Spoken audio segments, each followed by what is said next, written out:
तो आज पहली बार जतिन भाई ने मेरा नाम सही लिया बालेश्वर। वैसे ये मुझे बागेश्वर कहते थे, मुझे दिक्कत भी नहीं थी, बट आज दिक्कत हो जाती जो चल रहा है बागेश्वर बाबा के साथ।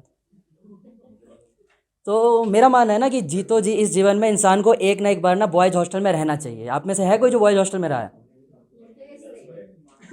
लड़कियों को भी रहना चाहिए। नहीं नहीं, लड़कियों को भी एक ना एक बार बॉयज़ हॉस्टल में रहना चाहिए। हाँ, कभी बहुत अच्छे लाइफ लेसन्स मिलते हैं वहाँ। जब मैं पहली बार हॉस्टल गया था, वैसे मैं बचपन से हॉस्टल में ही रहा हूँ, तो पहली बार जब मैं हॉस्टल में गया था, हाँ बचपन से ही, जब मैं पहली बार हॉस्टल में गया था, मुझे सामने एक बंदा दिखा था, वो अपने दांत को डिटर्जेंट से साफ़ कर रहा था। बहुत ही अजीबो गरीब प्राणी मिलते हैं आपको हॉस्टल लाइफ में। मैंने पूछा भाई क्यों डिटर्जेंट से क्यों रगड़ रहा है, पेस्ट ले ले, मेरे पास पड़ा है, मैं आज ही घर से आया हूँ। कहता भाई वो ऐड नहीं देखा, दूध सी सफ़ेदी निरमा से आई। उसके दांत पूरे पीले थे, उसे लग रहा था सफ़ेद हो जाएंगे। मैंने कहा भाई ऐड पूरा सुनना था, रंगीन कपड़े भी खिल खिल जाए, कपड़ों की बात हो रही है वहाँ। तो हम जैसे हॉस्टल में रहे, हमारे ऊपर ना बहुत सारे रिस्ट्रिक्शंस थे, बट ना एक कहावत है कि अपॉर्चुनिटी इन एडवर्सिटी। तो हमें हर चीज़ पर रोक टोक था, फ़ोन रखना अलाउड नहीं था, बाहर का खाना पीना बर्गर वगैरह अलाउड नहीं था, पर हमने उसमें भी अपॉर्चुनिटी ढूंढी। हम बर्गर के सप्लाई मारते थे अंदर, 20 का बर्गर 100 का जाता था। क्योंकि जैसे देश में हमें जीएसटी देना पड़ता है, हमें हॉस्टल में कैलकुलेटेड रिस्क देना पड़ता था, क्योंकि पकड़े जाने पे 5,000 फाइन था। और हमारा करैक्टर भी ना काफ़ी कंजर्व था। जैसे अभी हेमंत भाई बोल रहे थे कि सर्दियों की वो सुनहरी शाम, मतलब कितना रोमांटिक और कितना कंफर्टेबल है, सेल्फ लव के लिए भी और किसी और को लव करने के लिए भी। पर हमारी कड़कड़ाती धूप में कंप्यूटर पीरियड होता था, और कंप्यूटर लैब पे जाके हम कभी कभी स्क्रीन छोटी करके म्यूट में ही देख लेते थे। हमारा करैक्टर काफ़ी कंजर्व था।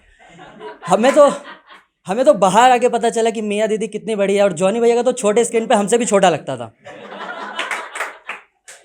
तो ऐसे ही चलता चलाता रहा, हमारे पर बहुत रिस्ट्रिक्शंस थे। तो ना जो क्लास का सबसे डिफ़ॉल्टर बच्चा होता था, उसे जिम्मेदारी सौंपी जाती थी, उसे सब कुछ बताया जाता था, वो कार्टल था, पूरा प्रोटोकॉल बताया जाता था, कैसे बर्गर आएंगे, कैसे सप्लाई जाएंगे और कैसे बिकेगा। तो ऑब्वियसली मेरी क्लास का तो मैं ही था। मुझे ये शिक्षा दीक्षा देनी थी अपने एक जूनियर को, धामा को, ऋषभ धामा उसका नाम था। वो और अगर मैं एक साथ दिख जाते थे तो कोई ना कोई कैटास्ट्रॉफिक इवेंट होने वाला था। हमें साथ रहना भी अलाउड नहीं था, हमें साथ सर देखना भी नहीं चाहते थे। वो सांस भी लेता था तो सर उसको आके कहते थे अब ये सांस ले रहा है, उसके बाद जरूर कुछ ना कुछ गड़बड़ करेगा। तो हमने सिखाया उसे। और ना मतलब बिल्कुल लास्ट स्टेज पे था वो, हमारा आखिरी सप्लाई था, 40 बर्गर सप्लाई मारने थे। और मैंने उसे कहा आज तू अकेले करेगा, अगर तूने कर दिया तो मेरा काम यहाँ ख़त्म होता है, आगे से तुझे संभालना है। तो ना इंसान के ना, लेडीज़ बैठी हुई है, तो जी में एक कीड़ा होता है कि जो वो कुछ नया सीखता है ना, उसको बोलना होता है। जैसे मुझे कल पता चला, वो जो इंग्लिश में पार्किंग कहते हैं ना, सेल्फ पार्किंग को वैले पार्किंग कहते हैं, स्पेलिंग VALET है, पर कहते वैले हैं। ये खैर अंग्रेजों के जी में कीड़ा था। सुनामी में टी साइलेंट कर दिया, साइकोलॉजी में P साइलेंट कर दिया, और इंडिया के तो इंडियंस को ही साइलेंट कर दिया। तो फिर तो ऐसा रहा। हमने ना धामा को नया नया सिखाया था कि अगर सर्वर दिख जाए सामने से तो गुड मॉर्निंग गुड इवनिंग करके पाँव वाँव छू लेना तो शक नहीं जाता है, अच्छा बच्चा है, निकल जाना है। तो हमारे बीच में हमारे चीफ वार्डन जी थे, जो थोड़े उत्तर प्रदेश से थे, वेस्ट यूपी से। उनका एक्सेंट भी थोड़ा वैसा था। वो ना चश्मा देखने के लिए नहीं पहनते थे, वो नाक का चश्मा था उनका, आंखों का नहीं, देखते ऊपर से ही थे, और उंगली टेढ़ी करके बात करते थे। होगा आप लोग के बीच में काफ़ी ऐसे टीचर होंगे जो नाक पे चश्मा पहनते थे, देखते ऊपर से ही थे, वो सिर्फ नाक की शोभा बढ़ाती थी, और उंगली टेढ़ी करके बोलते थे। वेस्ट यूपी से अगर है तो कोई रिलेट कर पाएगा।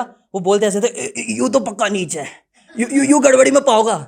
मैम जाट है, मैम भी समझ पाएगी, वेस्ट यूपी में ऑलमोस्ट जाट ही है, तो ये वहाँ की लैंग्वेज है, वो ऐसे ही बोलते थे। तो धामा आया बर्गर लेकर के, उसे अंदर लेके जाना था, 40 बर्गर थे, उसने ट्रैक सूट में जिप अप कर रखा था। तो चिवाड़न सर अपना फ़ोन पे लगे पड़े, अच्छे से बात कर रहे हैं। मैंने कहा भाई निकल जाओ। उसने कहा नहीं, मैं एक बार पाँव छू के आऊँगा। वही है, जी में कीड़ा है, नया नया सीखा है, कहीं ना कहीं तो पेलना है। मैंने कहा भाई सब कुछ सही चल रहा है, सर अपना बिजी है, तू निकल जाना। कहता नहीं भाई मैं पाँव छूँगा। वो गया पाँव छूने, और बर्गर खुल गए। वहाँ 40 के 40 बर्गर खुल गए। वो डिफॉल्टर था, उसने चिवाड़न जी का पाँव पकड़ लिया दोनों। चिवाड़न जी का दामा हमें पता तेरे से बहुत गलती हुई है, उठ जा पश्चाताप हो गए। वो क्या सर आज नहीं उठ सकता हूँ, आज अगर उठा तो उठ ही जाऊँगा। सर उसको कहता अरे धामा हो गया है गड़बड़ी, कोई दिक्कत ना, उठ जा। मैं क्या सर आज मुझे मत उठाओ। वो पूरा नीचे लेट गया लंबा होकर के कि मेरी गलतियों का कोई पश्चाताप नहीं है, और आज जो मैं कर रहा हूँ वो गलती नहीं, पाप है। सर ने कहा अरे उठ जा। इतने में उसने समेटना शुरू करा कि समेट के किसी तरह जिप अप कर लेगा। हॉट व्हील्स की तरह एक बर्गर ना चीफ वार्डन के दोनों पाँव के नीचे से निकल गया, बन खुल गए, टिक्की एक तरफ प्याज एक तरफ। फ़ायदा बस एक हुआ हमारा उस दिन कि उस दिन हमारी एक बर्गर 200 के बिके, क्योंकि धामा जितना पिटा था ना, जो कैलकुलेटेड रिस्क था, लोगों ने लाइव देखी थी। Thank you.